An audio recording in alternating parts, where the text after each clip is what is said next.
Le sujet d'aujourd'hui, un sujet vraiment spécifique sur l'assurance des immeubles en copropriété. Et en général, qu'est-ce qu'on va couvrir, hein? On va couvrir des risques qui interviennent en cas de dégâts, en cas de sinistre. Et donc, c'est effectivement, il faut être couvert et il faut avoir un certain nombre de garanties comme on va le voir. Alors, les risques en copropriété, ben, ils sont nombreux.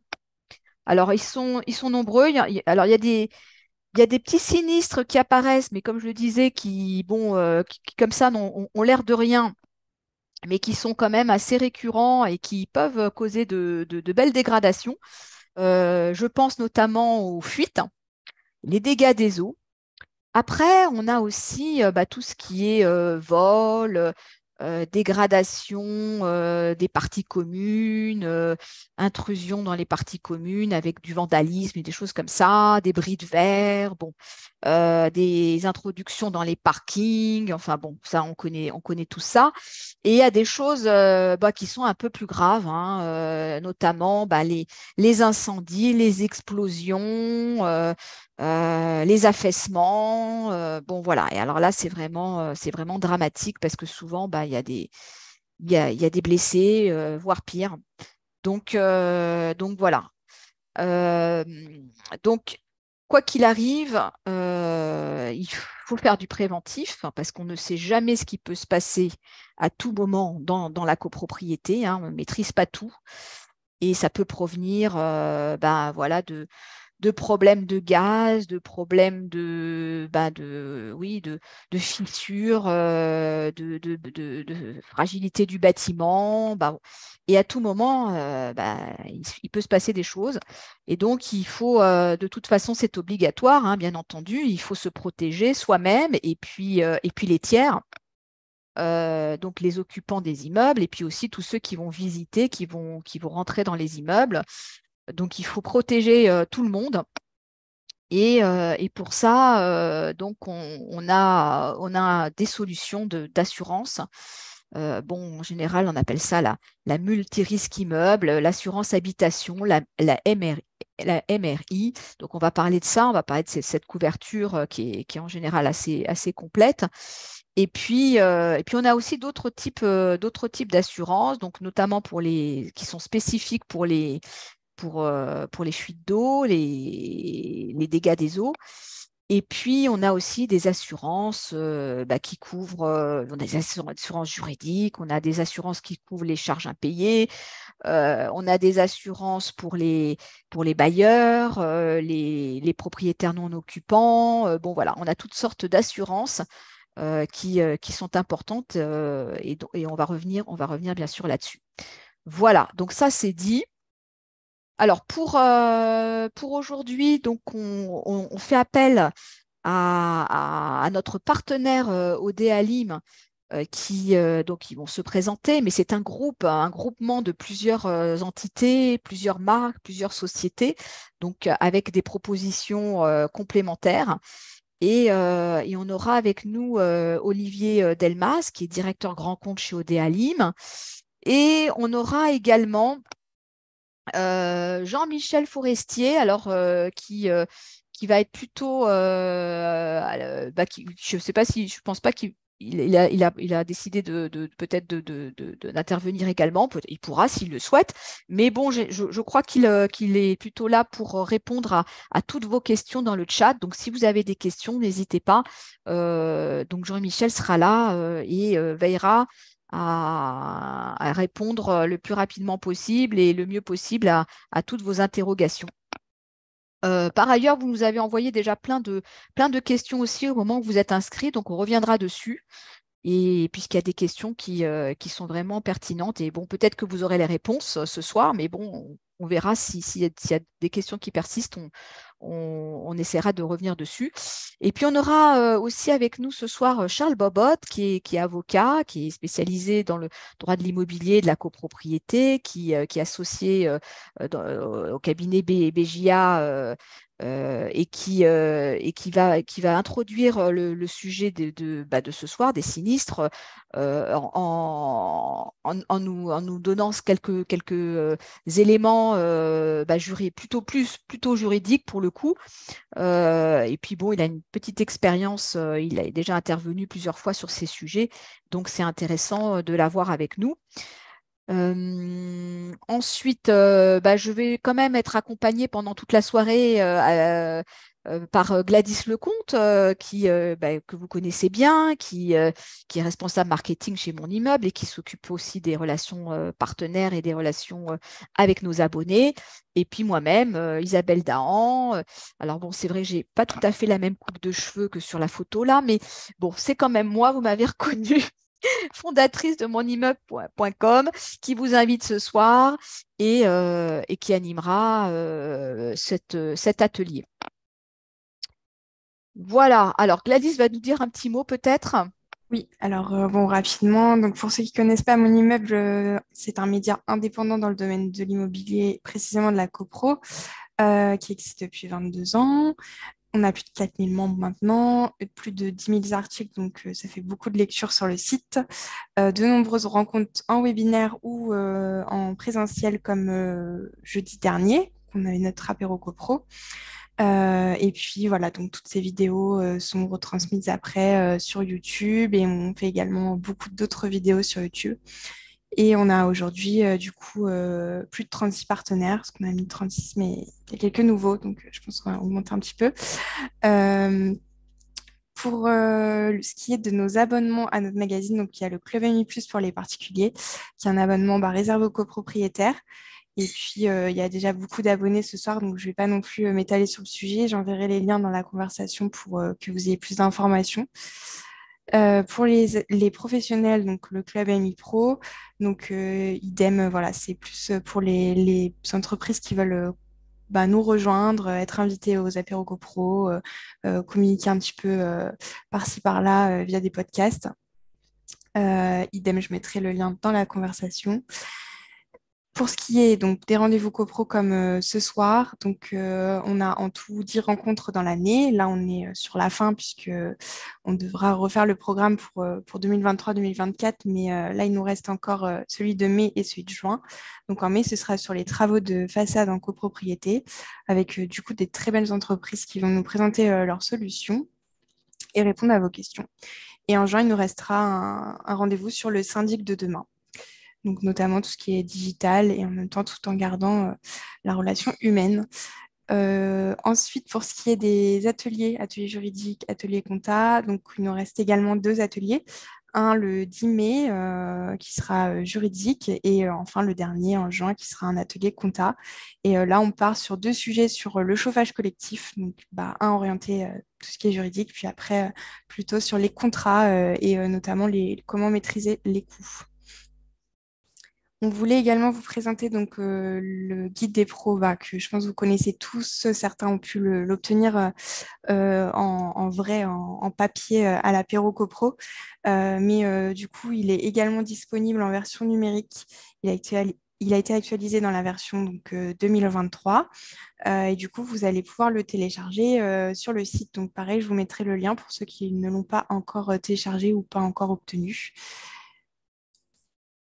Voilà, alors pour ce qui est de la soirée, maintenant qu'on a fini la petite présentation, vous pouvez poser toutes vos questions soit dans le chat, hein, soit dans les Q et R. Et puis comme ça, Jean-Michel pourra vous répondre au fur et à mesure. Et puis si vous souhaitez nous contacter, donc toujours notre adresse email contact@monimmeuble.com ou notre téléphone au bureau. Et puis si vous voulez venir nous voir, on est toujours à la même adresse. Merci Gladys. Voilà, donc vous avez vu, il y a encore des événements à venir sur des sujets qui seront aussi intéressants, notamment des travaux, les ravalements, le chauffage en copropriété, donc plein de sujets super intéressants avec des volets techniques, juridiques et comptables. Donc surtout, inscrivez-vous, ne ratez pas ces événements jusqu'à la fin du mois de juin. Alors, on va peut-être. Donc, merci à tous ceux qui nous ont rejoints, hein. Donc, là, vous êtes un peu plus nombreux que tout à l'heure. Donc, c'est vrai que bon, on a fait une petite introduction, mais bon, on n'a pas vraiment encore commencé. Donc, bienvenue à tous. Et voilà, on va démarrer maintenant. Alors, peut-être pour commencer, on va demander à Charles Bobot d'intervenir, de se présenter. Et puis, voilà, Charles, on est très content de vous avoir à nouveau avec nous. Un petit micro ouvert et c'est parti. Bonjour à tous, vous m'entendez? Oui, tout à fait. Bonjour Isabelle, bonjour Gladys, merci à tous. Donc j'ai l'honneur d'introduire brièvement le sujet sur le cadre juridique concernant les assurances en copropriété. Le premier point, c'est que le syndicat des copropriétaires il est tenu de souscrire un certain nombre d'assurances. Il y a certaines limites selon que le litige, selon que le sinistre il concerne l'immeuble, selon qu'il concerne les parties communes à jouissance privative ou les parties privatives, selon que on cherche à souscrire une assurance pour des gros travaux. Dans ce cas-là, on peut s'interroger sur la prise d'une assurance dommage ouvrage. Il y a dans mon activité d'avocat ces questions qui reviennent de manière préventive, puisque lorsqu'on a un sinistre, on va immédiatement s'interroger sur la déclaration, les délais et les sujets de responsabilité. Alors, il y a eu aussi un certain nombre de questions qui m'ont été transmises. Je vais pouvoir vous prendre d'emblée certaines d'entre elles et peut-être à la fin, il en restera un reliquat. Mais avant ça, il y a juste en quelques minutes, je voudrais vous faire un petit point sur les sujets de responsabilité civile qui concernent les nouvelles obligations du syndicat en matière de rénovation énergétique, puisqu'il n'y a pas de sanction qui est prévue directement, mais peut y avoir des sujets de responsabilité civile du syndicat des copropriétaires et ou du syndic, selon le cas, si jamais les différents travaux prescrits au titre de plan pluriannuel ou de DPE collectif ne sont pas réalisés. Ça, c'est des nouveautés qu'il va falloir prendre en compte et bien avoir des polices d'assurance suffisantes pour s'assurer sur ces sujets. Et le deuxième point que je voudrais évoquer, parce que malheureusement, on en a de plus en plus, c'est celui de la mise en sécurité des procédures de mise en sécurité des immeubles, ex-procédure de péril imminent. C'est les cas, et j'étais intervenu sur une chaîne nationale pour évoquer cette problématique qui était intervenue à Lille, avec des effondrements qui avaient causé des décès. Et les conséquences que ça peut avoir pour l'immeuble, pour des interdictions d'occuper l'immeuble parfois, et surtout les enjeux assurantiels qui sont derrière ces problématiques, qui sont intervenues également à Marseille, et avec les pathologies du bâtiment qui sont de plus en plus remarquables et qui nécessitent d'agir, eh bien, se pose la question des polices d'assurance. Donc, mon premier point, c'est l'article 14 de la loi du 10 juillet 65 qui prévoit que le syndicat des copropriétaires, il est tenu d'assurer l'entretien et la conservation de l'immeuble. Et l'ordonnance du 30 octobre 2019, elle a ajouté le fait que le syndicat, il était également tenu de l'amélioration de l'immeuble. Donc, quand on vise l'amélioration, c'est nécessairement l'amélioration et l'amélioration énergétique. Donc, autrement dit, c'est-à-dire la conséquence, si le syndicat des copropriétaires il n'entretient pas l'immeuble, il le laisse se détériorer et que le cas échéant, il ne vote pas les plans pluriannuels et les DPE collectifs qui visent à avoir son amélioration, eh bien demain, on risque d'avoir des actions en responsabilité s'il y a des effondrements d'une part, mais d'autre part, et c'est ça la nouveauté, c'est que si jamais on a un copropriétaire bailleur qui se retrouve avec une note qui devient de l'indécence énergétique et qu'en raison de cette précarité, eh ben, il a l'interdiction de louer selon le nouveau calendrier qui a déjà commencé à courir et qui va se poursuivre en 2025 avec les notes EFG, eh bien, il pourra se retourner contre le syndicat des copropriétaires qui n'a pas voté. Donc là, on aura également un sujet d'assurance. Est-ce que le syndicat sera couvert si jamais il a refusé? C'est toutes ces questions et éventuellement ces extensions de police d'assurance multirisque immeuble qu'il faudra envisager, et surtout de responsabilité civile professionnelle du syndicat et du syndic. Les deux se poseront. Donc, on voit que quand on n'a pas de sanctions expressément prévues par les textes, eh bien, on se rattrape par le truchement des mécanismes de responsabilité civile professionnelle. C'est beaucoup plus sournois, c'est beaucoup moins clair, mais ça va être les mécanismes qui seront en jeu. On aura également d'autres responsabilités. Il y aura la responsabilité, par exemple, du diagnostiqueur. On a remarqué que depuis 2014, la jurisprudence elle est beaucoup plus sévère vis-à-vis des diagnostiqueurs qui, à l'époque, étaient vaguement condamnés pour de la perte de chance. On a eu un cas dans lequel un diagnostiqueur dans une copropriété qui était pleine d'amiante, eh bien, la perte de chance qui a été retenue par la Cour de cassation, c'était à l'intégralité du montant des travaux de diagnostic, de désamiantage. Donc là-dessus, on va avoir également des sujets de responsabilité parce que le syndic, dans le cadre de DPE collectif, il va devoir fournir au diagnostiqueur un certain nombre d'éléments. Et si ces documents ne sont pas communiqués par le syndic représentant le syndicat des copropriétaires, il est possible que le DPE, il y ait la pire note qui soit visée et donc que, in fine, le diagnostiqueur se retourne contre le syndic. Donc voilà, on peut imaginer un certain nombre de nouvelles procédures qui sont liées à ces obligations en matière de rénovation énergétique. Le deuxième point sur lequel je voulais insister, c'est que donc depuis le 1er janvier 2021, ce qu'on appelait avant la procédure de péril, ou de péril ordinaire ou de péril imminent, a été remplacé par la procédure de mise en sécurité d'un immeuble. Cette procédure, quelle est-elle? Si jamais on a quelques personnes qui sont intéressées à un doute concernant un péril, c'est-à-dire par exemple un risque d'effondrement, c'est ce qui s'était passé à Lille, eh bien, il doit avertir la mairie dans les plus brefs délais, et la mairie, elle va dépêcher le service hygiène-sécurité de la collectivité. Ils vont faire venir sur place ensuite, dans les 48 heures, un expert administratif. Et dans cette période-là, le syndic il va devoir prendre les mesures de mise en sécurité, étaiement, se rapprocher immédiatement de sa multirisque immeuble pour faire déclarer le sinistre et demander la désignation d'un expert d'assurance, convoquer en urgence une assemblée générale pour faire voter les travaux. Et donc, comment ça se passe? Soit c'est une procédure d'urgence, soit c'est une procédure ordinaire. Si c'est une procédure d'urgence, il y aura souvent un arrêté qui visera à interdire l'occupation, ce qui peut avoir des conséquences terribles parce que les copropriétaires bailleurs, ils vont devoir reloger à leurs frais les locataires et prendre en charge les différences de loyer concernés. Naturellement, il faudra déclarer le sinistre parce que c'est des enjeux financiers qui sont considérables. Donc, je ne vais pas m'étendre plus que ça, mais là-dessus, quand on a ce type de procédure, il y a des obligations d'informer.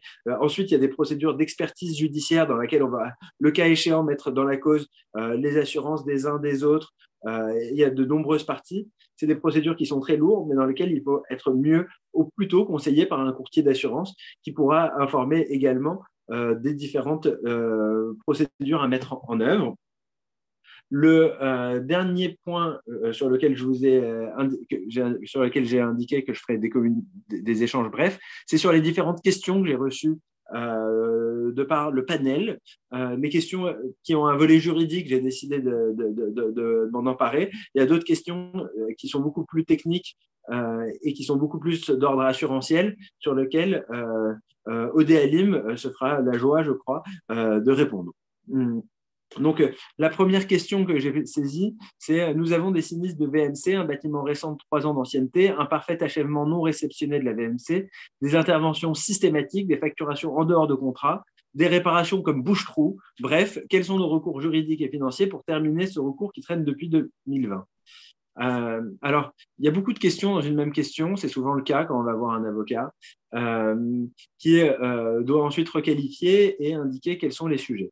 Alors, quand on est sur du neuf, il y a des garanties légales. Donc, on les connaît, hein, c'est la garantie de parfait achèvement. C'est-à-dire que dans l'année qui suit la livraison de l'immeuble, donc tant des parties communes que privatives, donc dans l'année qui suit, D'abord, Isabelle Dahan le sait bien, d'abord au moment de la livraison, il vaut mieux venir avec un architecte qui va procéder à un procès verbal de livraison concernant uniquement les désordres apparents. On ne va pas aller regarder les micro-fissures, uniquement concernant les désordres apparents. Et dans l'année, il faudra faire toutes les démarches pour pouvoir lever avec le promoteur et l'architecte pour vérifier que ces désordres apparents ont bien été réglés. S'ils ne le sont pas, on a seulement une année pour, à titre conservatoire, lancer une assignation pour se prémunir en justice de ces différents types de désordres. Dans les 2 ans, on a également un recours, c'est la garantie biennale. Et enfin, dans les 10 ans, dans les 10 ans, peut y avoir des désordres qui n'étaient pas apparents, qui n'ont pas été réservés, mais qui ont une importance qui porte atteinte à la désignation de l'immeuble, par exemple. Eh bien, pour ces gros désordres-là, on va pouvoir quand même agir au titre de cette garantie décennale. Et le dernier point, c'est que tout ça, c'est les garanties légales, mais ce n'est pas des sujets d'assurance. Le sujet d'assurance, ça va être de souscrire pour le syndicat des copropriétaires une assurance dommage-ouvrage. Et là-dessus, on a d'autres délais encore. Normalement, dans les 10 ans, on va pouvoir, si c'est relevé dans les bons délais, bénéficier du recours de l'assurance du syndicat, qui est pas il y a la distinction entre garantie et assurance. Moi, un point sur lequel aussi je voulais insister, c'est l'article 18 de la loi du 10 juillet 65 qui prévoit que le syndic il a l'obligation de souscrire une assurance pour assurer l'immeuble des divers risques, sinon il engagerait sa responsabilité. Donc ça, c'est prévu à l'article 18. C'est une obligation sur laquelle d'ailleurs Odéalim reviendra tout à l'heure. Et il est prévu par ailleurs que le syndic doit veiller à la souscription d'une police d'assurance dommage-ouvrage lorsque le syndicat procède à des travaux concernés par la loi du 4 janvier 1978, c'est-à-dire les gros travaux, et à défaut, sa responsabilité est engagée. Toutefois, il est jugé que le syndic ne peut être poursuivi s'il s'est borné à suivre la décision du conseil syndical, je dirais plutôt de l'Assemblée générale, de ne pas souscrire d'assurance dommage-ouvrage. Donc ça, c'est le premier point, c'était un petit peu sur le maquis des assurances. Il y a la biennale, mais il y a également d'autres types d'assurances, comme la touriste chantier, l'IRSI qui concerne les dégâts des eaux. On va en parler, oui. On va en parler tout à l'heure. Donc voilà, on ne peut pas parler de toutes les assurances en même temps. La deuxième question, c'est l'obligation. Que se passe-t-il si, en cas de sinistre entraînant la responsabilité du syndicat et du syndic, là, en fait, le cas qui était visé, c'était le copropriétaire qui n'arrive pas à obtenir l'attestation d'assurance de la part de la copropriété. Bon, là-dessus, on rappelle que les différents éléments ils sont censés être fournis dans l'extranet du syndicat des copropriétaires. À défaut, les membres du conseil syndical peuvent demander au syndic l'attestation d'assurance. Et si dans un délai de 15 jours, le syndic ne répond pas, il y a un risque si dans le mois de la réception, le syndic ne répond pas, il y a une pénalité d'amende de 15 € par jour qui pourrait être prononcée à l'encontre du syndic. Donc voilà, normalement, il devrait vous communiquer. Et là, on était sur une copropriété qui apparemment était horizontale et le syndic aurait répondu que dans ce cadre-là, il n'y aurait pas d'assurance RC. Franchement, il faut vérifier selon le règlement si on est pour savoir dans quel type d'ensemble on est. Est-ce qu'on est dans un lotissement? Est-ce qu'on est dans une ASL? Est-ce qu'on est dans une copropriété verticale ou horizontale? Pour ça, il faudrait communiquer les éléments pour qu'on puisse se prononcer.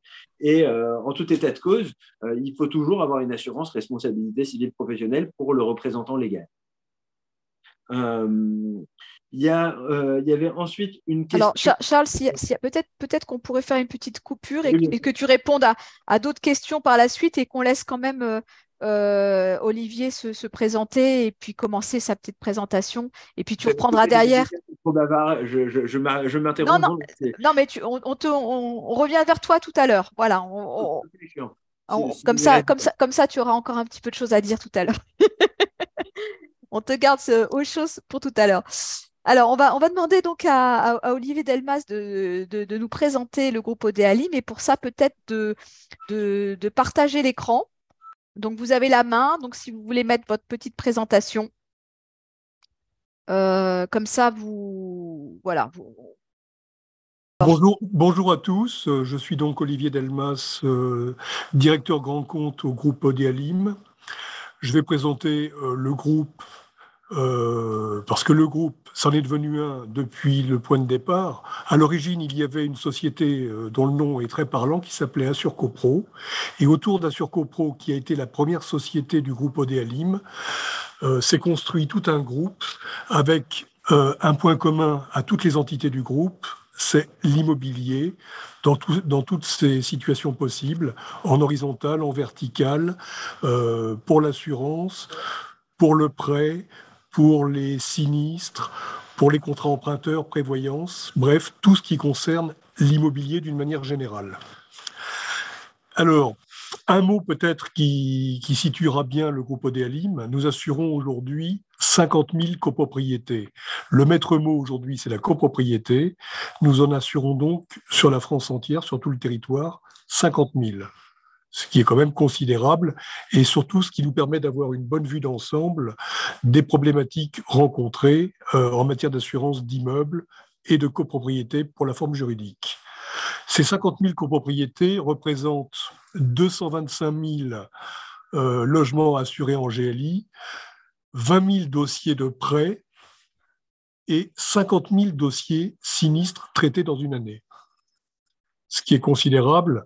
Je vous laisse deviner par jour, en faisant la division, ce que ça représente, mais c'est considérable. Nous avons comme clients 3 800 clients professionnels de l'immobilier et nous gérons de fait un petit peu plus de 300 millions d'euros de primes intermédiaires en 2022. Je vais peut-être m'arrêter là sur les chiffres, parce que le but du jeu n'est quand même pas de donner une avalanche de chiffres pour situer la copropriété et le groupe que nous représentons par rapport à ce domaine, mais pour situer notre importance, nous sommes en nombre d'immeubles assurés le premier groupe d'assurance en France. Voilà pour la présentation d'Assurcopro et du groupe Odéalim. Merci Olivier. De toute façon, cette présentation sera transmise aussi à nos invités. Comme ça, ils pourront revenir dessus tranquillement.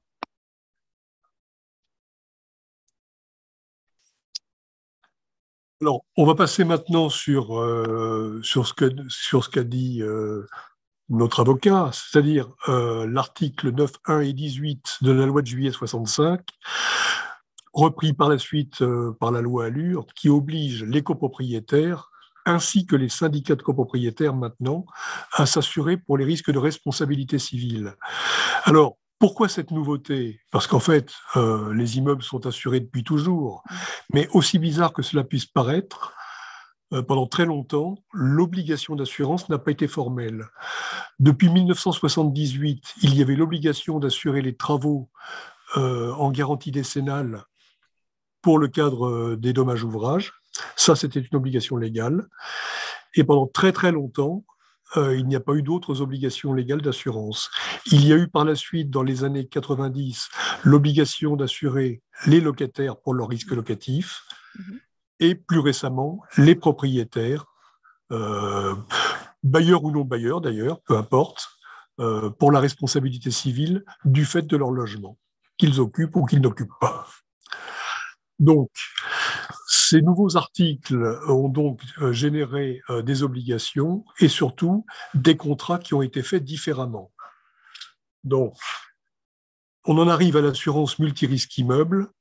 Alors, peut-être un mot d'historique sur l'assurance multirisque immeuble, parce qu'elle n'a pas toujours fonctionné de la façon dont elle fonctionne aujourd'hui. Historiquement, un contrat d'assurance n'était pas multirisque. Il y avait des différentes garanties, l'incendie, le dégât des eaux, le bris de glace, le vol, le vandalisme, et les assurances, dans les années 50, 60, 70, se faisaient à la carte. On s'assurait pour les risques qu'on pensait devoir être maîtrisés, mais pas nécessairement pour tous les risques. Donc, l'assurance était une somme de risques assurés avec un prix qui se payait par type d'assurance. C'était complexe, c'était technique, et ça a fini par être remplacé dans les années 90, fin 90, par une assurance multirisque complète qui comportait absolument tous les risques. Ce qui avait l'avantage d'une simplification des tarifications et surtout de permettre aux souscripteurs et aux intermédiaires d'avoir besoin de moins de technicité pour garantir l'ensemble des risques. L'idée étant de faciliter une assurance globale qui aurait le moins de trous et le moins de dispenses possible. Petit à petit sont venus également se greffer les intercalaires des courtiers et intermédiaires d'assurance, parce qu'on s'est rendu compte également que les compagnies d'assurance prévoyaient des garanties de risque, mais de manière à indemniser le strict minimum sans forcément rentrer dans le détail de tout ce qui doit être couvert. Et là, on s'est rendu compte qu'il y avait beaucoup de lacunes. On en citera quelques-unes tout à l'heure, mais on s'est rendu compte, par exemple, que les chocs de véhicules non identifiés n'étaient pas couverts.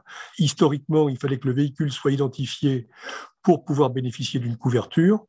Et petit à petit, on s'est rendu compte également qu'il fallait que certains risques non appréhendés soient couverts, parce qu'il n'était pas évident de les appréhender. Et aussi, on s'est également rendu compte que la technologie qui évoluait devait rendre des assurances de plus en plus éligibles, alors qu'elles n'étaient pas forcément prévues historiquement, faute de technologie. On parlera bien sûr des assurances sur les risques photovoltaïques, sur les nouvelles technologies, sur les risques de technologies très avancées, ainsi que les différentes façons de concevoir les recherches de fuite, ainsi que toutes les techniques qui permettent de trouver la source d'un sinistre sans forcément être obligé de procéder à une destruction. Donc, l'assurance multirisque aujourd'hui comporte différentes modalités, mais ces modalités, qui ont beaucoup évolué dans le temps, ont obligé maintenant à un formalisme un petit peu plus important. On considère aujourd'hui qu'un contrat d'assurance, pour être mis en place, doit être mis en place par un vote d'assemblée à la majorité de l'article 24, c'est-à-dire la majorité simple, et que si l'assemblée ne s'est pas prononcée, cela peut poser un problème de légitimité du contrat en place. Donc, l'Assemblée statue. Si l'Assemblée ne statue pas, le syndic pourra néanmoins contracter une assurance pour le compte du syndicat. Et ça, c'est effectivement le Code des assurances qui le prévoit. Alors, il arrive qu'une entreprise d'assurance refuse de souscrire. Et là, ça pose effectivement un problème technique parce qu'il faut pouvoir, malgré tout, pour satisfaire l'obligation légale, trouver un assureur. Alors, il existe un organisme qui s'appelle le Bureau central de tarification qui permet d'obtenir, en forçant un assureur à assurer, une tarification pour des risques qui sont en général très limités, c'est-à-dire le strict minimum, la responsabilité civile et l'incendie. Et encore, pas toujours l'incendie, si vraiment l'assureur considère que cela présente un risque majeur qui est mal maîtrisé.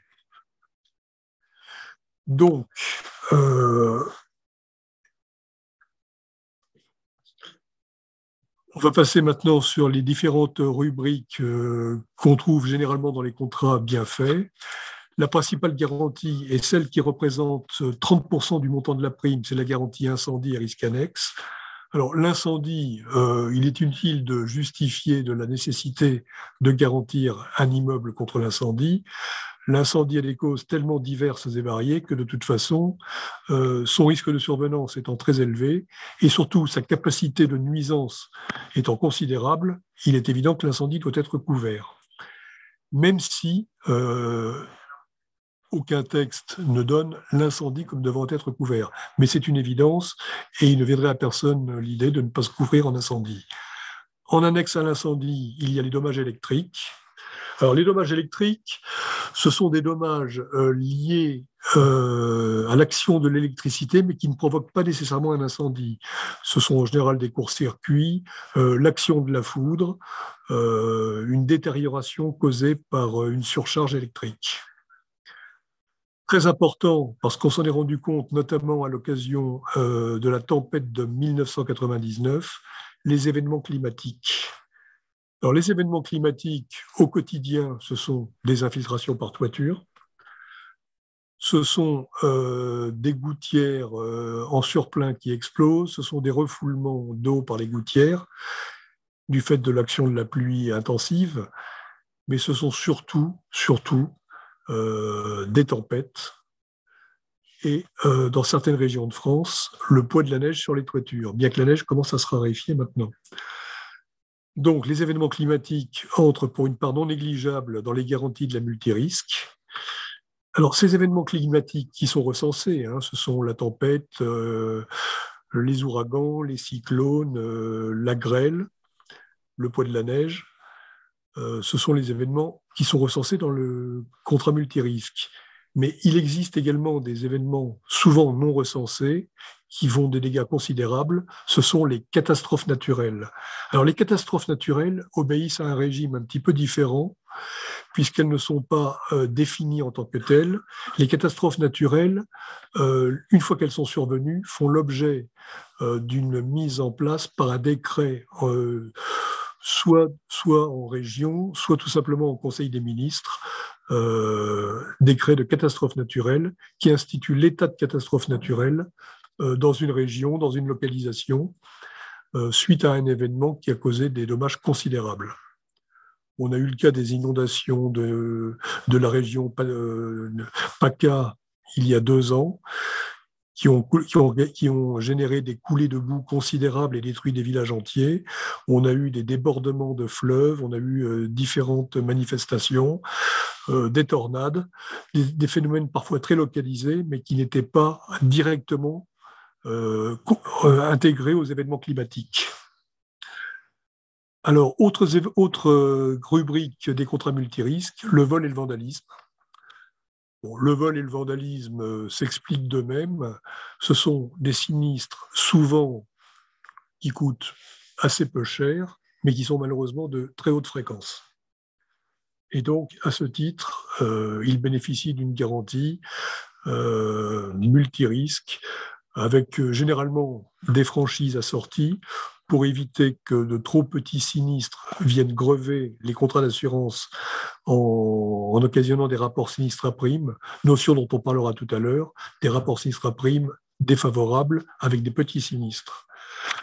Et la principale garantie des contrats multirisques, à la fois en survenance et en coût de sinistre, c'est tout simplement le dégât des eaux.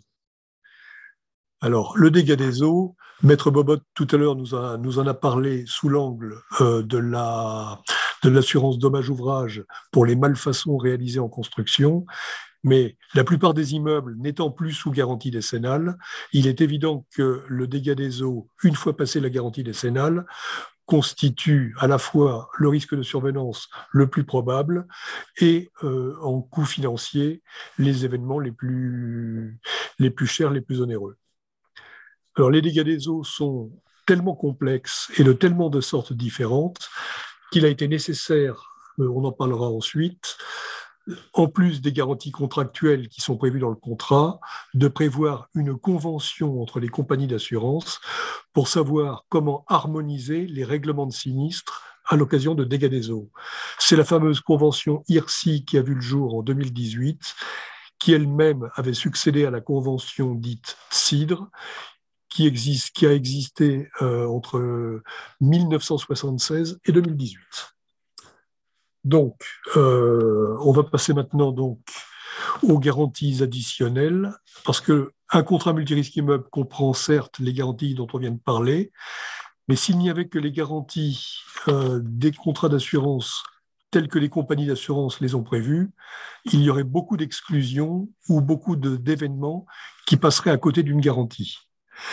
C'est ainsi que sont intervenus et ont été créés les intercalaires courtiers ou agents qui visent à améliorer les textes des assureurs en accordant des garanties complémentaires et à la fois sur les montants financiers, sur les définitions et quelquefois sur les absences de franchise.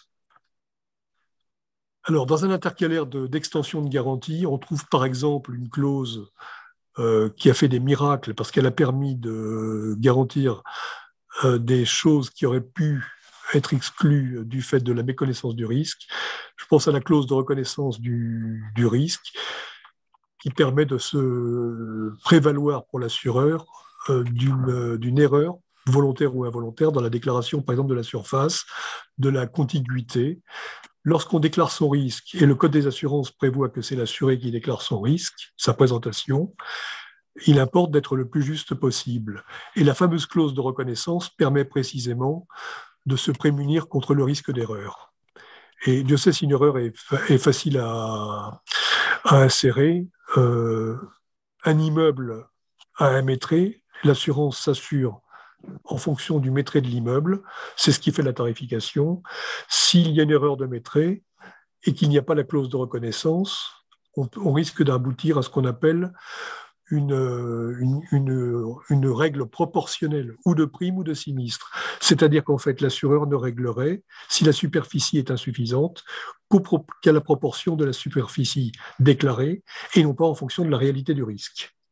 Donc, il est important d'avoir cette clause qui permet d'avoir une inexactitude de déclaration et surtout de se prémunir aussi contre des changements.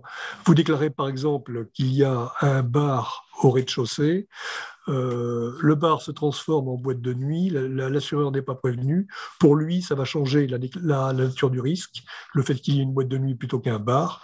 Or il faut le déclarer parce que c'est une garantie qui est accordée de manière très différente en raison du risque supplémentaire qui fait courir à la copropriété. L'assureur dit « moi je veux une prime supérieure », donc le fait de ne pas l'avoir déclaré est une inexactitude de déclaration qu'il faut pouvoir faire bénéficier par une clause de reconnaissance. Donc, Olivier, donc, oui, dans ce cas de figure, c'est le syndic qui doit se rapprocher de l'assureur pour mettre à jour les informations s'il y a eu des changements de configuration ou oui, bien sûr. Non, c'est ça. Alors, la clause qui est quand même relativement bienveillante prévoit bien sûr de dire à partir du moment où l'assuré ou son représentant, le syndic, en a connaissance. Il est clair que si une mutation, une modification dans l'immeuble se produit à l'insu du syndic, il ne pourra bien évidemment pas en faire état. D'accord. Il en sera pas responsable. Oui, par exemple, j'imagine s'il y a des produits dangereux ou inflammatoires qui sont stockés dans des caves d'immeubles ou des choses comme ça. Ça, on pourra en parler longuement. Le problème des caves et de leur contenu reste du domaine privatif. Il est évident que le syndic n'a jamais à connaître le contenu des caves, qui ne lui est bien évidemment jamais notifié. Et malheureusement, ça reste l'un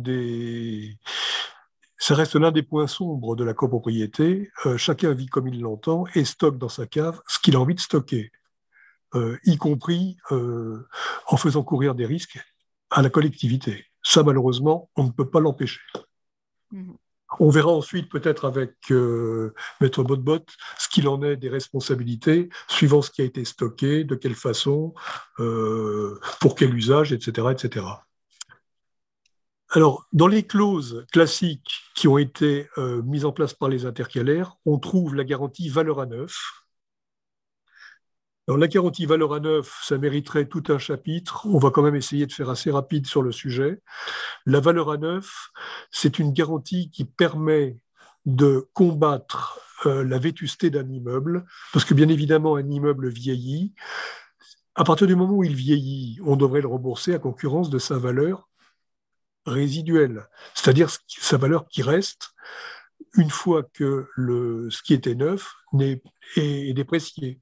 Or, la garantie valeur à neuf permet de reconstituer à neuf un bâtiment qui était précisément déprécié par de la vétusté.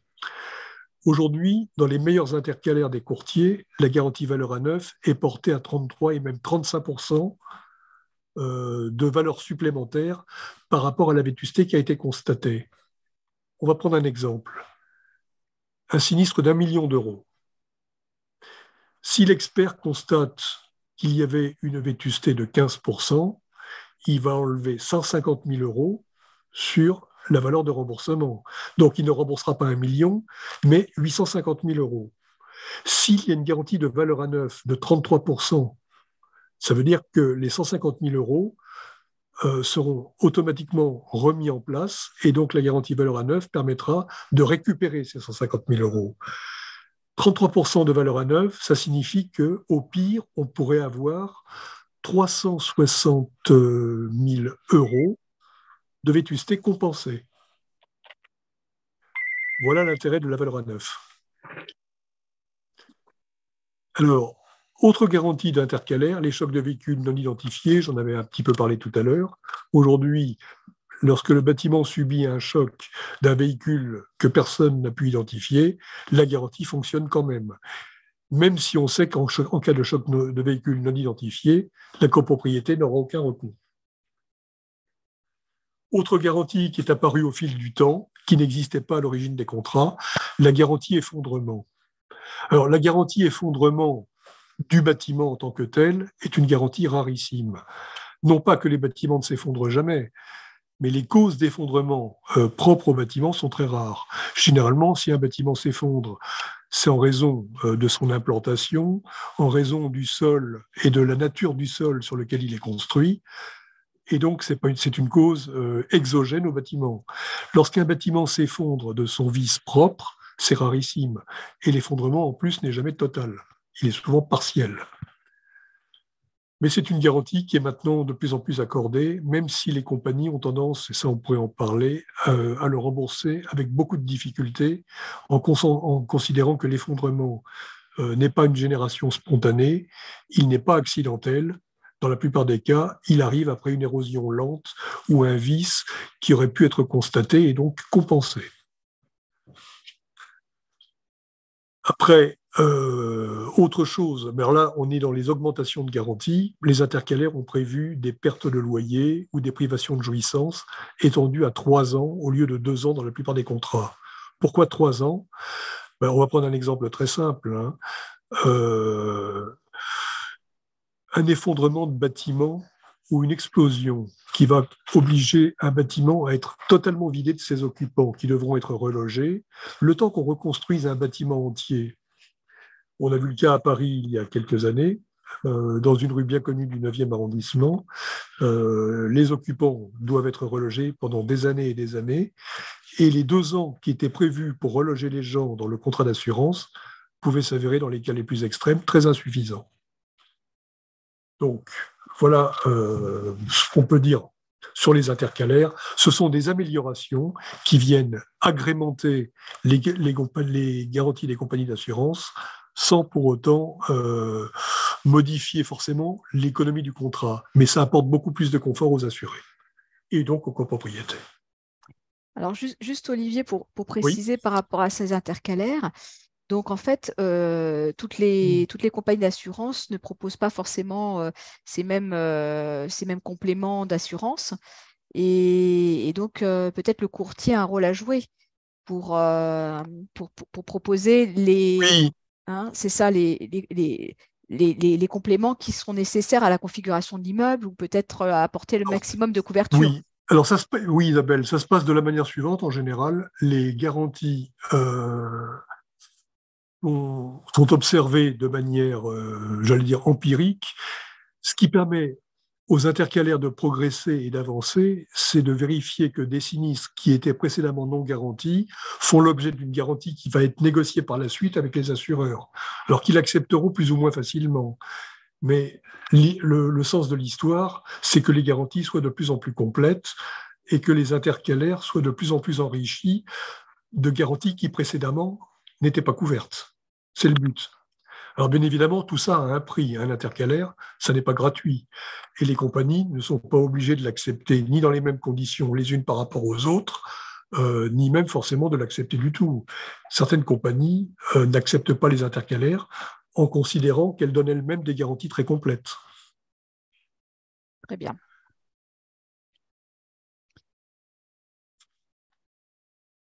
On continue? Alors, on continue. Bon, les garanties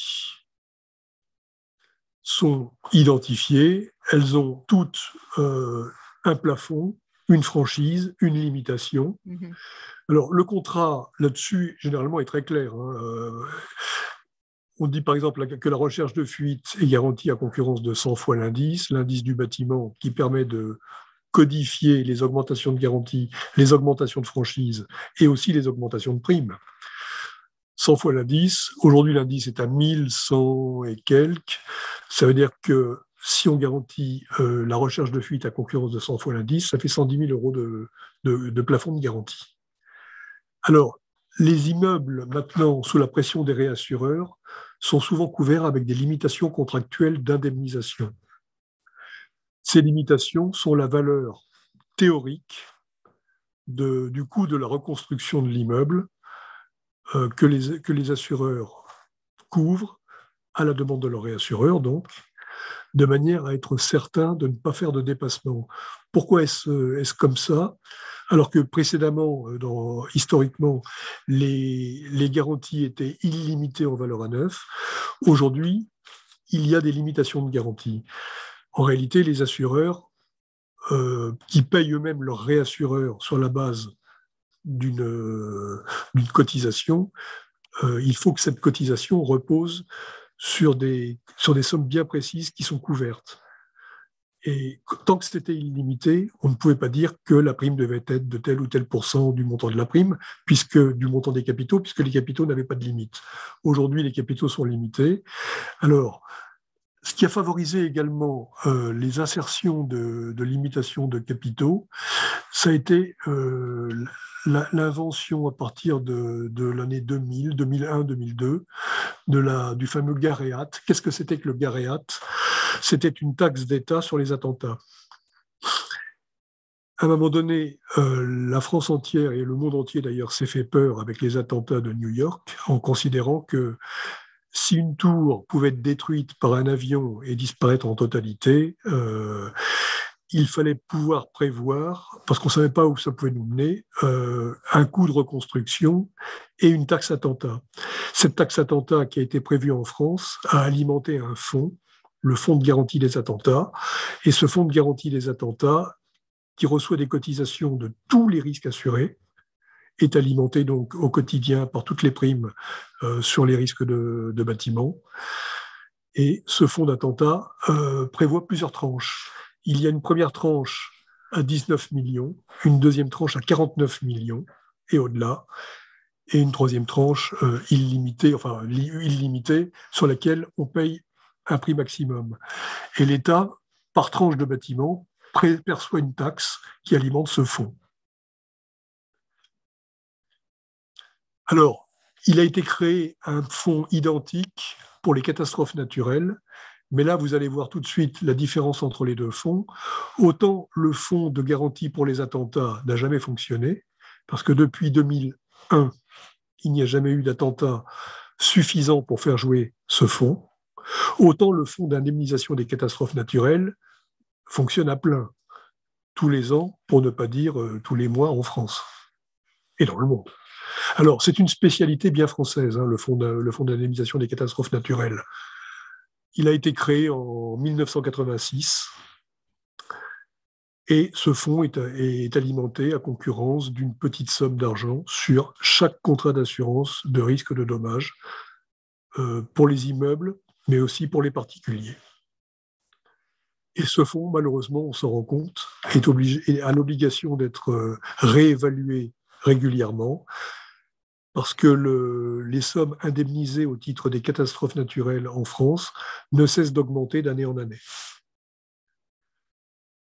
Aujourd'hui, on peut considérer que sur une prime d'assurance, 8% sont payés au titre des catastrophes naturelles, ce qui est considérable. Mais malheureusement, probablement insuffisant.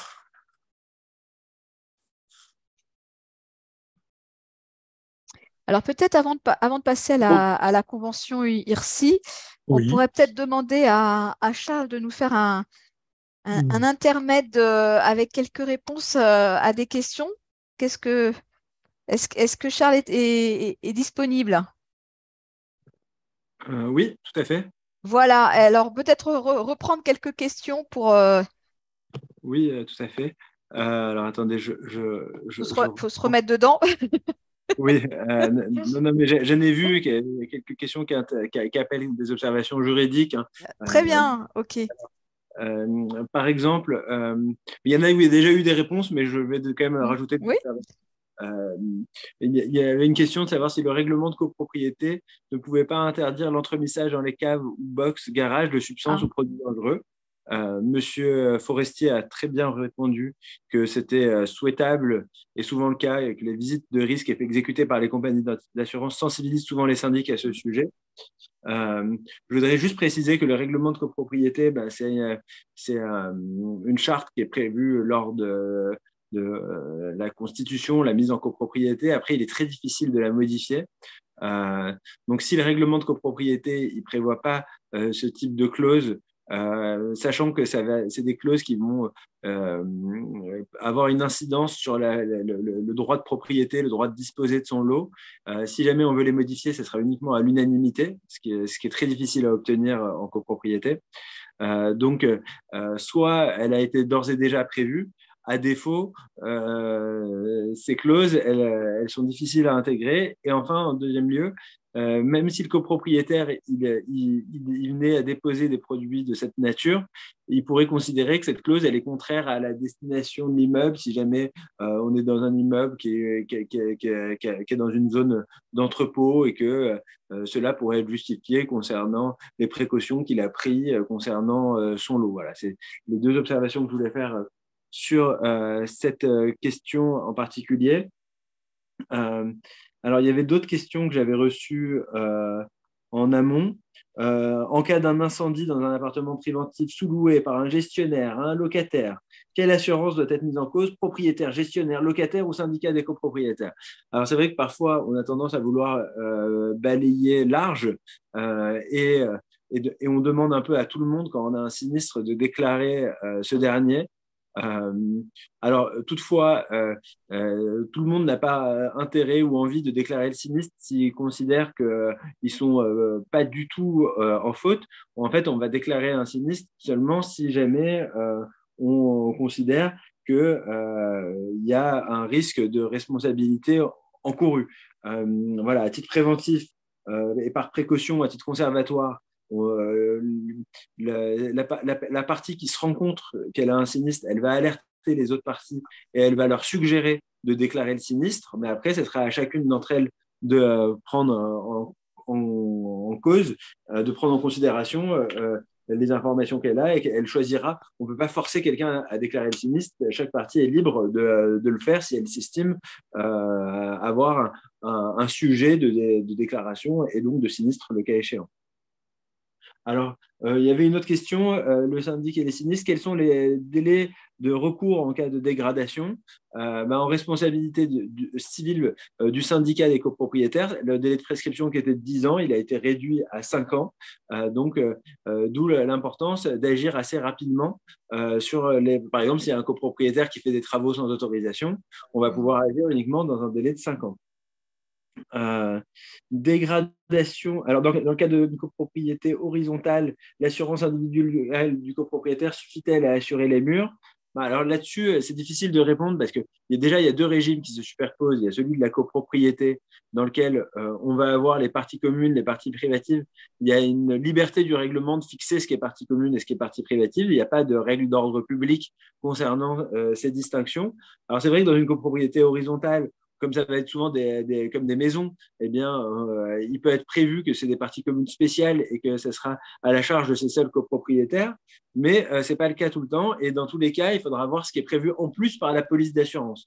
Donc, sans ces deux éléments, on ne pourra pas se prononcer concernant la répartition entre les assurances des uns et des autres et des responsabilités des uns et des autres. Donc ensuite, il y avait une question peut-être simple. Pourquoi est-ce que l'assurance de copropriété est engagée si les dommages générés par une fuite provenant d'une partie privative sont supérieurs à 5 000 euros? Là-dessus, c'est tout simplement la convention ERCI qui s'applique et qui a fixé ce seuil. Oui, on va en parler. On va en parler.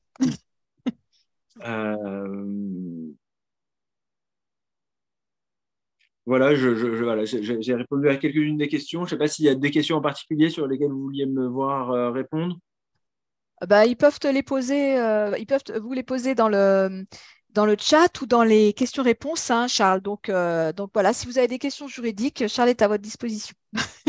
Voilà, on a répondu quand même à beaucoup de questions. On Ouais. a un format, normalement, c'était prévu pour 1 heure. Peut-être qu'on va les déborder un petit peu. Je vous laisse poursuivre. Ok, bah de toute façon là c'est voilà, c'est notre troisième partie, troisième et dernière partie, Olivier. Une partie sur la convention IRSI, parce que c'est vrai que Oui, tout au à fait. C'est quotidien, important. c'est ce qui impacte le plus Exactement, la majorité des gens, en fait. exactement. Alors pourquoi cette convention IRSI a existé à partir de 2018 en remplacement de la convention CIDR qui était là depuis 40 ans? Ben, c'est très simple. C'est qu'on s'est aperçu que la convention CIDR, dont les plafonds n'avaient jamais été réévalués, avait fini par mettre à la charge des assureurs de copropriété 85% des sinistres, et donc 15% à la charge des assureurs privatifs et individuels, ce qui occasionnait bien évidemment une disproportion tout à fait considérable, puisque pas mal d'assureurs ne font que des particuliers et d'autres ne font que de la copropriété ou des immeubles collectifs. Donc, pour rééquilibrer ce résultat, la convention IRSI a vu le jour. Elle avait comme objectif de réduire de 25% la sinistralité payée par les assureurs d'immeubles. Et en fait, bon, on s'est rendu compte que ça n'a pas eu cet impact-là en totalité. Il y a eu du mieux, mais la baisse n'a été que de 10 à 15%. Et en fait, pourquoi ça n'a été que de 10 à 15%? C'est tout simplement parce que les nouveaux plafonds ont certes amélioré les choses, mais comme parallèlement, le coût des matériaux, le coût de la reconstruction et le coût de la main-d'œuvre ont considérablement augmenté, ce qui restait à la charge de la copropriété qui paye les sinistres les plus importants a continué de toute façon à croître. Et l'objectif de réduire le nombre de sinistres a certes été atteint, mais pas dans les proportions souhaitées. Alors, la convention IRSI, qu'est-ce qu'elle a mis en place? Elle a mis en place qu'il existe deux types de dommages, ceux inférieurs à 1600 hors taxes et ceux compris entre 1600 et 5000 euros. À moins de 1600 hors taxes, c'est l'assureur qu'on appelle gestionnaire, c'est-à-dire généralement celui dans lequel celui du local dans lequel le sinistre a pris naissance et s'est propagé, qui déclare le sinistre à son assureur. Cet assureur règle le sinistre puisqu'il fait moins de 1600 euros et n'exerce aucun recours, quand bien même quelqu'un d'autre serait responsable. C'est ce qu'on appelle la première tranche, inférieure à 1600 euros, prise en charge par l'assureur du lésé, pas de recours. Ensuite, entre 1600 et 5000 euros, donc changement de décor, l'assureur gestionnaire fait procéder à ce qu'on appelle une expertise pour compte commun, s'il y a d'autres assureurs, et chacun, en définitive, va régler les sinistres de celui dont il est la propriété. C'est-à-dire que l'assureur de l'immeuble réglera le sinistre des parties communes, l'assureur du propriétaire non occupant réglera la partie du sinistre qui concerne le parquet et les dommages immobiliers privatifs, et l'assureur privatif, par exemple, réglera les meubles ou les objets personnels appartenant au locataire. Donc voilà ce qu'a apporté comme modification principale la convention IRSI. Alors bien évidemment, on pourrait épiloguer énormément sur pas mal d'aspects de cette convention qui a malgré tout changé encore pas mal de choses, notamment la fameuse recherche de fuite qui reste un problème considérable et une source de litige sans fin entre les assureurs et les assurés. Bon, on considère quand même que, pour reprendre des statistiques de 2020, il y a environ 4030 dégâts des eaux par jour, à 1082 euros de moyenne, et que le coût moyen est en hausse de 11,4% entre 2015 et 2020.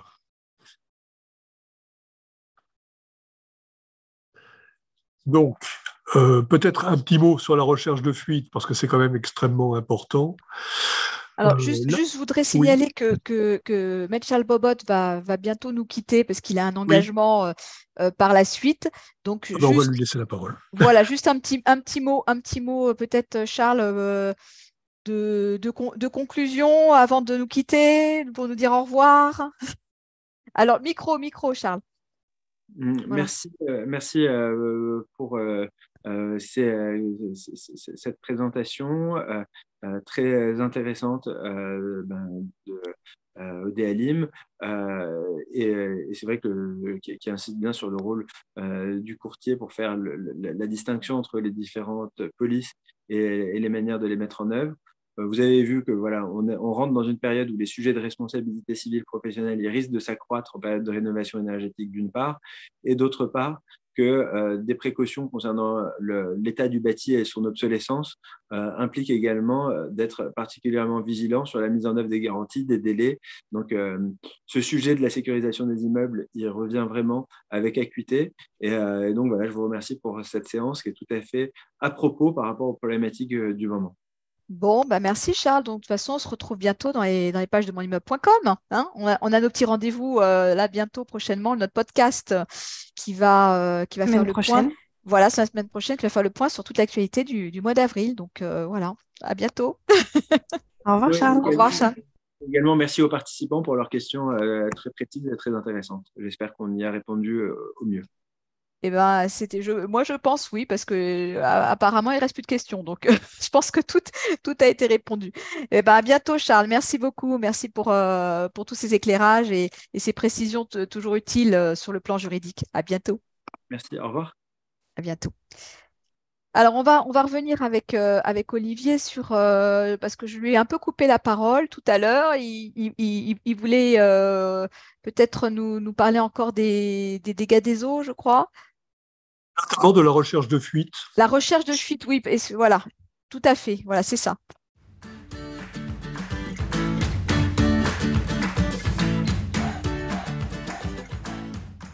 Finalement, c'est un sujet extrêmement central, la recherche de fuite. C'est celui qui occasionne le plus de litiges en copropriété sur le dégât des eaux.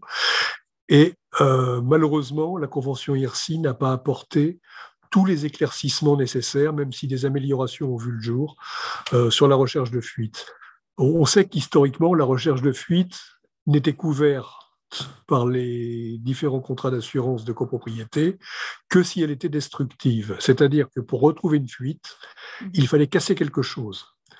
Un parti de bâtiment, des murs, des planchers, des plafonds. Bref, il fallait détruire pour trouver. Bon. Le régime aujourd'hui a été considérablement assoupli et on peut faire une recherche de fuite par tout moyen, c'est-à-dire par de l'eau colorée fluorescine, par de l'électricité, par iode, par introspection, par caméra, on peut faire. Tous les moyens maintenant sont bons et en fait les assureurs ont fini par devenir pragmatiques et par considérer que ce qui est important, c'est qu'on trouve la fuite et aussi qu'on minimise le coût. Or, il a fallu 30 ans pour que les assureurs se rendent compte que ça coûtait moins cher de faire passer une caméra que de casser le bâtiment pour le reconstruire. Ce qui est paradoxal, puisque l'assureur, normalement, en principe, recherche toujours pour indemniser le moindre coût. Et donc la recherche de fuite aujourd'hui se fait par tout moyen, y compris par des passages de canalisation en apparent. Ça se fait maintenant. Alors ça s'est beaucoup fait entre 2018, date d'apparition de la Convention IRSI, et 2020. Et cette facilité qui avait été offerte et qui permettait de changer des canalisations, pour ainsi dire gratuitement, il y a eu tellement d'abus sur le sujet que la Convention est revenue en arrière et a supprimé la recherche de fuite par passage en apparent, qui maintenant ne peut être accordée que contractuellement si le contrat le prévoit, ou à dire d'expert si l'expert veut bien considérer que c'est la meilleure solution. Mais ça a été un passage très intéressant qui a permis finalement de solutionner pas mal de choses, mais avec un coût très élevé, bien évidemment, puisque les assureurs y ont renoncé. Alors, la recherche de fuite, quel est le problème majeur qu'elle pose ? C'est très simple. Le constat est simple, la solution est difficile. La fuite se trouve à un endroit. Celui chez qui ça fuit va la chercher dans son local. Si ça ne vient pas de son local, son assureur va dire moi j'arrête ma recherche de fuite parce que je n'ai pas le droit d'aller casser chez le voisin. donc je ne ferai rien du tout. Donc, que se passe-t-il? Le but, c'était de décharger le syndic de toutes sortes de recherches de fuite. En réalité, on s'aperçoit que la nouvelle convention n'a pas déchargé le syndic de faire des recherches de fuite, puisque dès lors qu'un assureur se déclare incompétent pour l'affaire, c'est le syndic qui doit prendre le relais pour y pourvoir. Donc, on s'est aussi rendu compte que les recherches de fuite étant payées par celui qui la demande et par son assureur, le syndic étant obligé d'intervenir dans beaucoup de cas, les assureurs des copropriétés payent toujours autant de recherches de fuite qu'avant. Simple constat, mais malheureusement, pour l'instant, on ne peut pas faire autrement. C'est comme ça.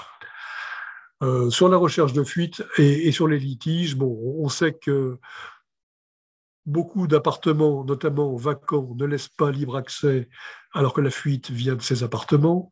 Donc, il y a toujours des cas de figure litigieux, complexes à résoudre. Les syndics s'y emploient au mieux, mais de toute façon, on a maintenant une garantie qui permet quand même l'accès à des logements, y compris s'il faut ouvrir et forcer une serrure. On a ce qu'on appelle une garantie d'intervention des services publics ou d'intervention des forces de l'ordre qui permet de compenser une ouverture intempestive en indemnisant celui dont il a fallu forcer la porte et la serrure. Voilà, dit très sommairement. Je reste évidemment... Alors Olivier, peut-être une petite question, c'est-à-dire qu'il faut rester vigilant justement sur ces fuites à répétition, parce que à terme, est-ce que ça n'a pas une incidence sur peut-être l'augmentation de la prime, hein, s'il y a des sinistres à répétition et qu'on on ne traite pas, on ne répare pas, Les assureurs ont 3 façons de réagir aux sinistres dégâts des eaux à répétition. La première, c'est l'augmentation de la prime. Oui. La deuxième, c'est l'introduction d'une franchise pour payer moins. Et la troisième, c'est un mix entre les deux. D'accord, donc voilà, on sait à quoi s'attendre. Généralement, quand il y a beaucoup de dégâts des eaux, la solution préconisée par les assureurs, c'est même une 4e solution, c'est écoutez, plutôt que de toucher au contrat d'assurance, essayez d'identifier les causes de sinistres, d'y remédier et faire en sorte que les pathologies rencontrées ne se produisent plus. Alors, souvent, on s'aperçoit que les sinistres à répétition ont des causes à peu près identiques. C'est soit une gouttière, une pluviale qui est fuyarde et qu'il faut changer. On s'aperçoit qu'en ayant changé la pluviale, comme par hasard, il ne se produit plus grand-chose, soit la toiture est infiltrante, soit le ravalement a besoin d'être fait, mais de toute façon, il y a souvent une cause génératrice de dégâts des eaux à répétition. Cette cause, il faut l'identifier. Alors, le fonctionnement de la copropriété est suffisamment complexe pour qu'on ne puisse pas toujours y remédier dans les délais suffisants. Quand on sait qu'il y a un ravalement à faire, quand on sait ce que coûte un ravalement, la préparation du ravalement, le vote en assemblée, le choix de l'entreprise, le choix de l'architecte, on sait très bien que ça ne va pas se faire, la suppression de la cause, en 30 jours ou 40 jours. Il va souvent falloir 1 an ou 2. Mais c'est la règle du jeu. Quand on a identifié une cause de sinistre, il est toujours quand même préférable d'y remédier, quel qu'en soit le coût, plutôt que de subir des augmentations répétitives et incessantes de contrats, de coûts d'assurance, qui finalement ne reposent sur rien, ça ne sert à rien. À un moment donné, ça ne sert à rien de payer de l'assurance, il faut revenir à la réalité du dossier. Exactement, et ça sera l'objet de notre prochain rendez-vous copro, puisqu'on va parler de travaux et de ravalement. Donc, je n'ai pas fait exprès. Bah oui, mais c'est bien. Voilà, donc tout est lié en fait, hein. On s'aperçoit que lié, les sujets sont complémentaires et l'un ne va pas sans l'autre. Alors je crois qu'on a encore une question là, peut-être auquel Jean-Michel va peut-être répondre. Sinon, peut-être une petite conclusion, Olivier, sur voilà, pour clôturer ce rendez-vous de ce soir. Peut-être par rapport un retour peut-être sur ce que vous observez sur le terrain en tant que courtier, les sinistres qui reviennent le plus souvent, peut-être voilà, nous parler un petit peu aussi de votre retour d'expérience et de ce qui se passe un peu dans les copropriétés aujourd'hui.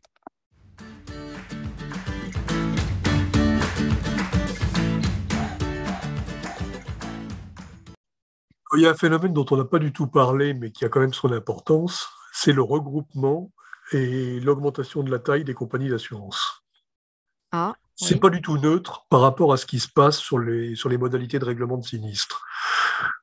Quand j'ai débuté dans ce métier, il y avait une quarantaine de compagnies d'assurance qui assuraient les multirisques immeubles. Aujourd'hui, les 40 compagnies, elles sont devenues 9 ou 10. Et encore, les contractions et les rachats ne sont pas nécessairement terminés, et il est assez probable qu'il y ait encore des rachats spectaculaires. On a parlé par exemple du rachat de Generali par AXA. Ça ne serait pas neutre. Ah oui, Ça serait un cataclysme. Et ces rachats multiples font que l'offre devient de moins en moins diversifiée. La concurrence n'existe quasiment plus et les appels d'offres sont très limités. D'où l'intérêt de peser en tant que courtier ou intermédiaire d'un poids suffisant pour pouvoir être un interlocuteur de poids face à des compagnies qui sont des mastodontes et qui ont maintenant des intérêts internationaux très puissants et finalement se permettent d'inverser le rapport de force. Quand il y avait beaucoup de compagnies, chaque courtier pouvait vagabonder de l'une à l'autre, choisir son assureur, choisir son mode de fonctionnement. Aujourd'hui, c'est de moins en moins facile. Les assureurs sont trop importants et arrivent à imposer des process. Et le but du jeu dans notre profession, et notamment dans les assurances immeubles, c'est de pouvoir peser suffisamment pour que ces process ne nous soient pas imposés et avoir suffisamment de réaction et de poids pour nous-mêmes être force de proposition. Voilà comment s'établit un petit peu le marché. Alors, pour l'assurance des immeubles, les garanties aujourd'hui sont bien meilleures qu'elles n'étaient il y a 10, 20, 30 et à plus forte raison 50 ans. Par contre, le coût de l'assurance, aujourd'hui, on voit ça en pourcentage du budget des copropriétés. Quand j'ai démarré le métier, la prime d'assurance représentait à peu près 5% du budget de la copropriété. Aujourd'hui, on est à 10%. Alors, c'est peut-être Il faut lié. vérifier, bien sûr, à pondérer en fonction de la taille des copropriétés, bien évidemment. Hein. Alors, Les petites copropriétés. comment on explique ça, Olivier? Est-ce que c'est Hmm. l'augmentation du montant des primes ou est-ce que c'est lié justement à des sinistres plus importants ou C'est lié à des événements climatiques aussi mais, qui nous tombent? mais bien sûr, c'est lié à l'augmentation du coût des assurances, l'augmentation des primes d'assurance, qui visiblement, dans le budget des copropriétés, ont augmenté beaucoup plus que le coût du gaz, que le coût de la main-d'œuvre, que les honoraires du syndic, que les honoraires divers et variés ou les contrats d'abonnement que paient les copropriétés, contrats de dératisation, contrats de jardinage, etc., etc. Mhm. Donc, Donc l'assurance et le poste, visiblement, qui a le plus augmenté. qui a le plus augmenté, et ça sera peut-être le deuxième poste après le chauffage, bien sûr. Alors, le chauffage, évidemment, est en train de subir un rattrapage assez violent, mais c'est récent. Oui. Alors que l'assurance, ça a été quand même une évolution, j'allais dire, sur les 20 dernières années. Une évolution régulière. Le chauffage, c'est maintenant et c'est brutal. Ça, c'est sûr, c'est sûr. Ok, et donc voilà, donc c'est un peu ce qu'on peut dire sur les tendances de l'assurance aujourd'hui Oui, alors dans on prévoit pas une diminution du nombre de sinistres. Non. Mais à mon avis, le nombre de sinistres, je ne pense pas qu'il augmentera en incendie, en dégâts des eaux, qui sont très stables. Par contre, sur le plan climatique, catastrophe naturelle, ça continuera à augmenter. Ça, c'est sûr, ouais. Ça, c'est ce qu'on Avec remarque. avec une inconnue sur le vol-vandalisme, qui sont des postes difficiles à appréhender. Alors, on renforce Pas la ce qui coûte le plus sécurité. cher c'est pas ce qui coûte le plus cher dans l'assurance, mais par contre, c'est extrêmement fréquent. Justement, Olivier, quand on renforce la sécurité, qu'on rajoute de la vidéosurveillance, qu'on rajoute des contrôles accès, etc., est-ce que ça fait baisser un petit peu la prime? Oui, alors ça fait. Alors, l'impact n'est pas immédiat. Ça peut faire baisser la prime sur une période de 2-3 ans. C'est-à-dire que l'assureur, avant d'accorder une baisse de prime dès que des travaux de sécurisation sont réalisés, veut d'abord voir si le dispositif mis en place est efficace. Ça ne l'est pas toujours. Et s'il constate effectivement une efficacité sur ce point précis, ça va se traduire par une suppression de franchise en vol, une baisse de la prime vol ou tout simplement une baisse de la prime générale s'il n'y avait que des sinistres vol, par exemple. Ok, bon. En cas de dégâts des eaux, qui paye la recherche de fuite?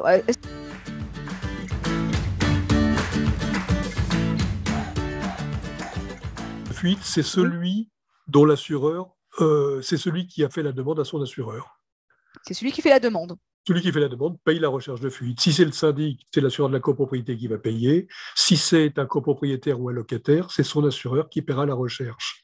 Mais là où la copropriété est souvent piégée, c'est que l'assureur du locataire, par exemple, va dire moi, je vois que la fuite, elle est pas chez moi, j'ai envoyé le plombier, ça m'a coûté 200 €, on n'a toujours pas trouvé la fuite, mais moi, je m'arrête là parce que ça vient pas de chez nous.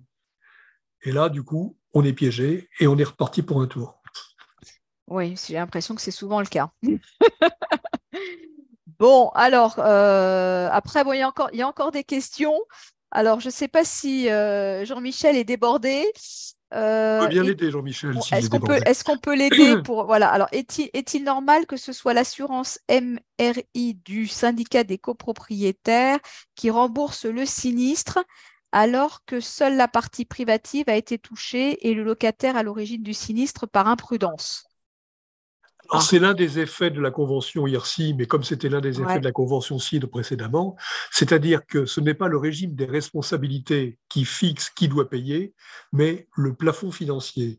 Si le sinistre est supérieur à 5 000 €, on est dans ce qu'on appelle la convention CIDE-COP, et c'est systématiquement l'assureur de l'immeuble qui va payer le sinistre privatif juste parce qu'il fait plus de 5 000 € et non pas parce que l'immeuble est responsable. Et je sais que ça fait hurler les conseils syndicaux, par exemple, quand on leur dit le locataire s'est auto-inondé lui-même, c'est sa propre baignoire qui a débordé, c'est son parquet qui est gonflé, on change le parquet, il y en a pour 10 000 €, et qui paye? L'assureur de la copropriété. Pourquoi? C'est scandaleux. La copropriété n'est en rien responsable, c'est vrai, mais c'est le jeu des conventions.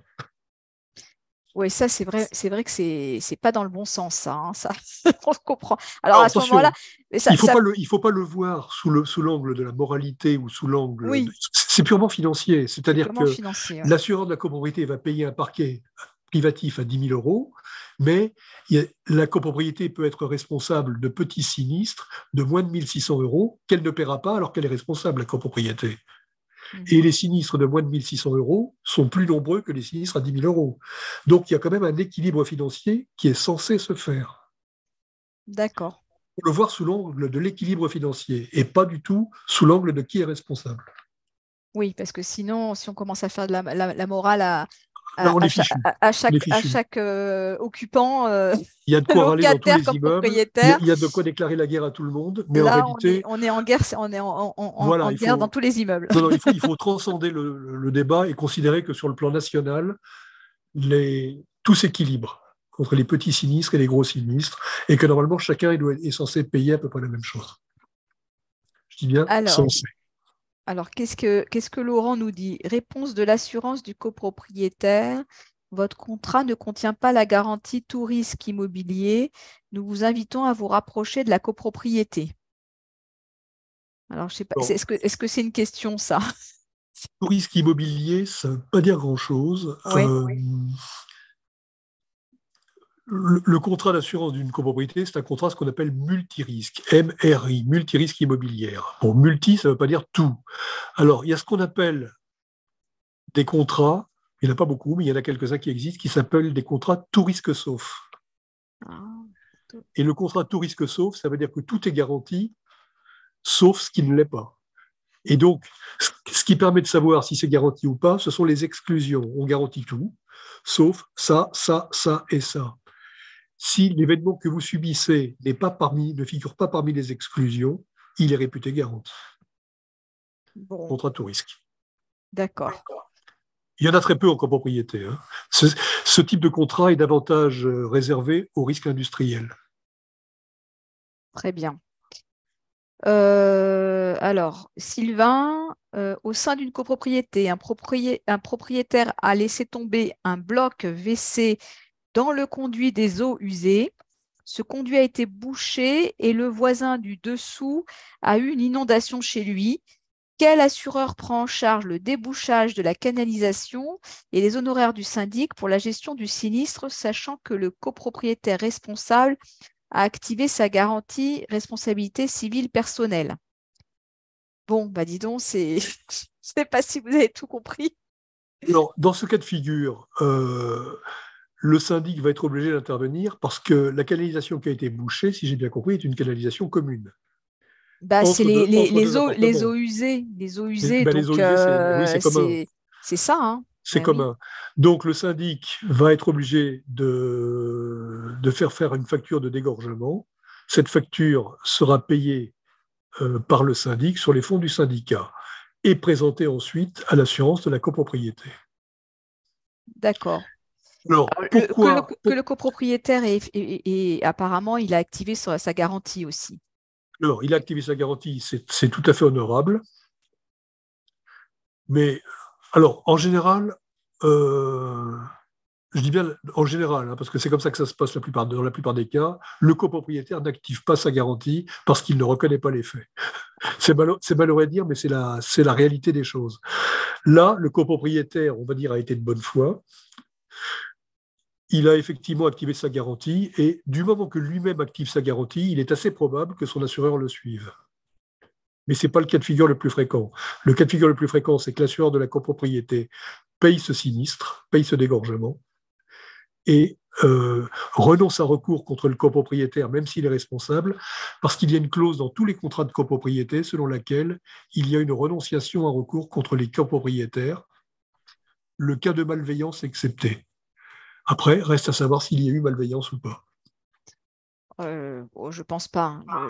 Son bloc WC lui a échappé des mains. Bon, alors, on va considérer qu'il y a renonciation à recours contre le copropriétaire et que c'est l'assurance de la copropriété qui va payer. Sauf si son assureur, qui a été saisi, veut bien payer. Peut-être. Ok. Mais là, c'est libre choix. Il n'est pas obligé de le suivre. Bon, après, il y a des petites questions, mais bon, là, sur la rénovation énergétique, on est un petit peu hors sujet. Et puis, alors, Marie nous demande quels sont les plafonds d'intervention. Alors, je sais pas, c'est pas très précis comme question de quoi elle veut. Sur quoi? Les plafonds Voilà, on ne sait pas. C'est juste ça. Donc, c'est pas suffisant pour pouvoir répondre à cette question. Dès qu'il y a un sinistre, il est pris en charge s'il n'y a pas de franchise dès le premier euro. Plafond d'intervention, 1 euro. Voilà. Mais je ne sais pas si j'ai répondu à la question. Mais on ne sait pas. Non, c'est pas très, très précis. Hein. Marie, voilà, il faudrait peut-être sur la convention CID-PIEC. Qu'est-ce que c'est ça? PIEC, la convention CID-PIEC, oui. CID-PIEC, ah d'accord. Oui. Ah. Alors, c'est la convention d'indemnisation des immeubles en copropriété. Enfin bon, c'est vrai que c'est une convention qui n'est pas utilisée tous les jours, celle-là. Je ne connaissais pas. Je viens de découvrir. Que veut savoir cette personne? Eh bien, elle veut savoir les plafonds d'intervention pour ce type de convention, apparemment, sur ce type de convention. Ça, bon. Ben, ce sont les mêmes plafonds que sur les autres conventions. C'est pas une convention. L'exception de la convention CID-COP et non pas CID-PIEC, qui elle est au-delà de 5 000 euros. Voilà, donc c'est comme toutes les autres conventions, même si elle a un nom un peu particulier. Ok. Bon, alors oui, il y aura un replay qui sera disponible. Donc, dans quelques jours, le temps de monter tout ça. Vous retrouverez ça dans notre chaîne YouTube. Vous retrouverez ça dans les pages de monimmeuble.com. Et pour ceux qui ont l'avantage d'être membres Club MI+, Club MI Pro, vous aurez cette vidéo directement dans votre espace membre. Voilà, voilà. Bon, bah, je pense qu'on va pouvoir clôturer. En fait, il est presque 18h30 hein, finalement. On a évoqué beaucoup de sujets ensemble et c'était très, très intéressant. C'est toujours l'avantage d'avoir des experts avec nous et qui parlent de choses dont ils maîtrisent totalement le sujet. Voilà, donc merci vraiment Olivier pour cette prestation. C'était très intéressant et on a répondu à attention, tenez-vous bien, plus de 30 questions. Monsieur Plus de Forest. 30 questions. Donc, je pense que là, on peut vraiment applaudir Jean-Michel Forestier qui était à la manœuvre et qui n'a pas chômé ce soir. Bravo! Donc, il peut nous dire un petit mot, peut-être, Jean-Michel. Micro, quand même, on peut l'autoriser à. Voilà. Alors, comment ça s'est passé? C'est un exercice assez compliqué parce qu'il faut avoir un œil sur ce que dit, un œil sur l'écran, une oreille aussi sur ce que disent les intervenants et un autre œil sur le fil conducteur des questions. Donc, c'est compliqué, ouais. C'est fatigant. Bon. Je pense qu'il va bien dormir ce soir. Il ne ferait pas ça tous les jours. Épuisé, Jean-Michel. Il a tout donné. Il a tout donné. Il était à fond. Bon, bah, c'est top, c'est top, c'est top. Bon, bah, voilà, donc je pense que là, franchement, vous avez eu une équipe de choc hein, qui a fait le job ce soir, hein, qui a répondu à toutes les questions et vraiment qui a déployé beaucoup d'informations. Donc, j'espère que ça vous a plu. D'ailleurs, dites-le nous, est-ce que ça vous a plu? Est-ce que vous étiez content? Est-ce que ça a répondu à vos attentes? Est-ce que, voilà, c'est un très bel atelier? Et donc, moi, je suis très, très fière de ce qu'on a fait ce soir ensemble. Voilà, j'espère que vous êtes contents. Et on continuera, hein, puisque c'est un sujet qui revient régulièrement et dont on n'a jamais fait le tour. Donc, voilà, il y a tout le temps des nouveautés. Et je pense que, voilà, très instructif. Merci à tous pour la participation. Très enrichissant. Merci beaucoup. Peut-être programmer un autre webinaire sur le thème de l'assurance. Donc, il y en a qui sont accros. Hein, voilà, déjà, ils veulent programmer une autre date. Donc, attention, vous êtes prévenus. J'espère que vous serez volontaires à nouveau pour reprendre l'exercice. Hein. Donc, il y en a qui sont très contents et qui veulent d'autres sujets et d'autres webinaires sur les assurances. Donc, c'est parfait. Donc, merci à tous. Voilà, donc je pense qu'on va pouvoir clôturer. Est-ce que Valérie est toujours à côté? Valérie est là. Valérie, coucou, tu peux venir aussi. Bon, comment ça s'est passé pour toi? Ça va? T'es content de notre atelier? Très contente. Voilà, toujours. Bon, comme toujours. Bon, c'était très chouette. Merci à tous. Et puis je vous dis à très bientôt dans les pages de mon immeuble. Et surtout, voilà, regardez bien. Dès que vous voyez le replay sortir, n'hésitez pas à le regarder et à le partager parce que bon, c'est aussi ça l'idée. Hein, c'est que bon, c'est un atelier public, tout le monde peut y participer, c'est gratuit. Le replay aussi. Donc, faites-en bon usage, partagez-le le plus possible dans les réseaux avec d'autres copropriétaires, pour des voisins, pour des amis, pour des collègues. Voilà, faites-en bon usage et je pense que ça sera intéressant d'avoir toutes ces réponses et d'en faire profiter le plus grand nombre. Bon, et là-dessus, je vous souhaite une belle soirée et puis je vous dis à bientôt dans les pages de mon immeuble. Merci à tous. Merci. Bye bye. Bonne Au soirée. revoir. Au revoir. Au revoir.